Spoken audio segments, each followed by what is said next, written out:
What's up guys, this is Aadit from Tech is Easy, and this is going to be a full review of the Moto G71 5G. So I've been using this for about 14 days now, and I'm going to share with you my experience, the pros, cons, and whether you should buy it. So I'm also going to be answering whether this phone is the best under 20,000 and whether it's the best phone for you. So in my previous video, which was the unboxing, I'd spoken about the specs of the phone and I'd also shown you around the phone. So if you haven't seen that yet, you can just check it out from the description. So let's get started. First, I'll talk about the design of the phone. So the phone is really light. It's one of the lightest phones which I've used in the last few years.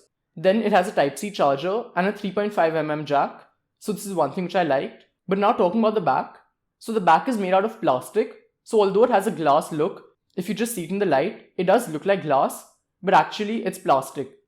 So one thing which you see over here is that it doesn't resist fingerprints. So you'll have to use a case with this. So as you can see, currently I have a case on, because without it, it'll just be filled with a lot of fingerprints. So this is one thing which you'll have to keep in mind.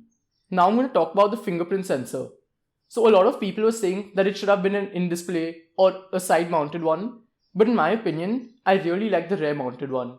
So one of the biggest advantages of this is that it's extremely fast. So over here, I have the Samsung S20 FE. And on the other side, the Moto. The Samsung, which despite being double the price of the Moto, it does take more time. And most of the times, the in-display sensor, it won't even recognize your finger. So although a rear-mounted fingerprint sensor, it is a bit old, and I guess they could have put it on the side, I still feel that if it does the job well, it should be fine. Now, let's talk about the display. So this has an AMOLED screen, and overall, I loved it. You can see that it's extremely smooth, the colors are really good, and even the brightness, it does go really high. So maybe if you're out and it's sunny, then you won't see that well. But overall, I found it really good. Other than one thing, which is the refresh rate. Honestly, I don't know why they've given 60Hz, because all the other phones around this price range are giving at least 90, if not more. So if you're someone who's just been using 60Hz, then you won't find any problem. But if you've used a 90Hz or a 120Hz screen before this, then I'm sure that you'll find a problem. So this is one thing which I feel is a con for people who've used 90 or 120Hz before this. After that, the user experience, and I have to say that this is the best thing about the phone. Being stock Android, it doesn't have any useless apps. You can easily uninstall all of the apps which they've given. And in the last 2 weeks, the phone, it hasn't hung or had any glitches or anything like that. So the stock Android experience has to be the best thing about the phone.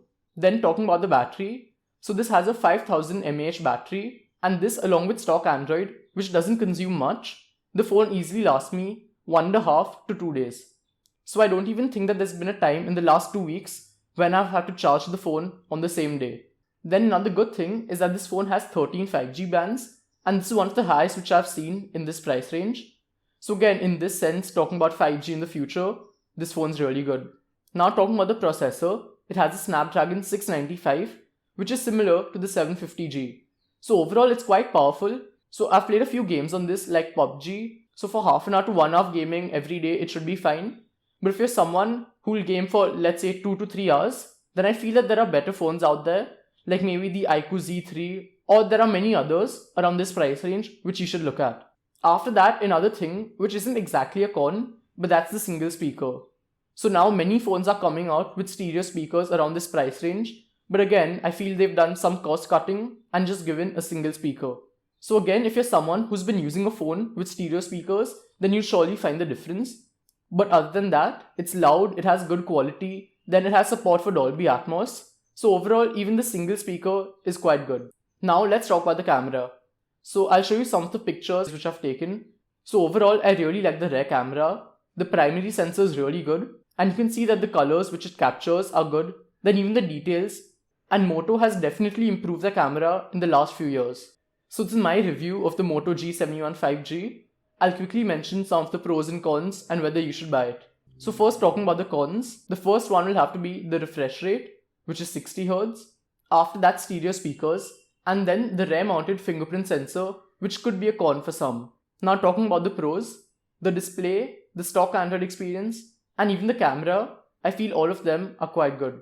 So I feel that if you're someone who isn't much into gaming and you just want a phone which is stable, it doesn't have any useless apps or glitches or anything like that, and if you want a good camera along with it, then I feel that this phone is definitely worth it below 20k. So I hope this video helped you, and let me know down in the comments if you have any questions related to it. Goodbye.